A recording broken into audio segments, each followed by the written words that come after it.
प्रधानमंत्री थे, लेकिन उनके ऊपर एक बॉडी बनी हुई थी एनएसी, उसकी अध्यक्ष ये थी, वही सलाह देती थी प्रधानमंत्री को कि उन्हें क्या करना है क्या नहीं करना। लेकिन इस 2004 से 2014 के बीच में ये लेडी क्या कर रही थी, ध्यान से देखिए।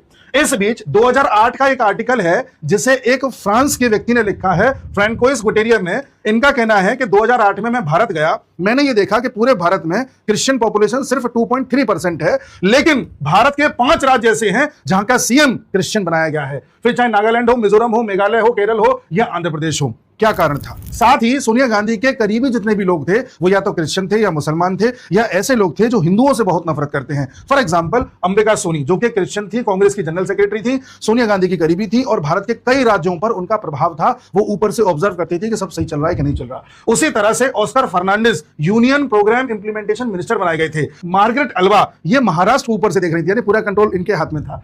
ऐसे ही एके एंटोनी, जिनके सारे सेक्रेटरीज सदर्न क्रिश्चियन एसोसिएशन के थे, उनके हाथ में कर्नाटक की कमान थी, वो कर्नाटक दिख रहे थे।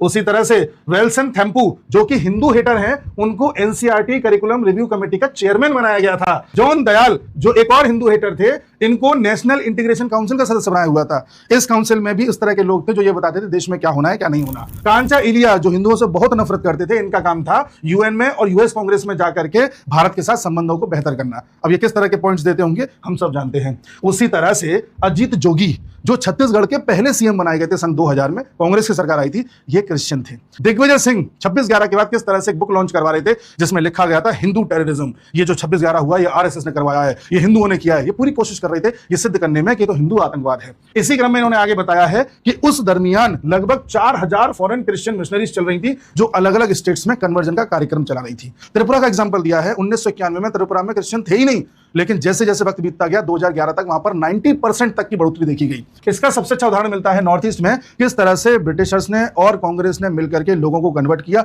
और क्रिश्चियनिटी को बढ़ाया। जैसे कि मिजोरम की मैं बात करूं तो 1911 और 31 के बीच वहां पर ना के बराबर क्रिश्चियन थे, लेकिन अब 3% से बढ़ के 90% तक हो गए। 2011 का आंकड़ा है। मणिपुर में पहले 2% क्रिश्चियन थे 1931 में, लेकिन अब बढ़कर के 41% तक हो गए हैं। नागालैंड में पहले 2% थे 1911 में और अब 87% हो गए।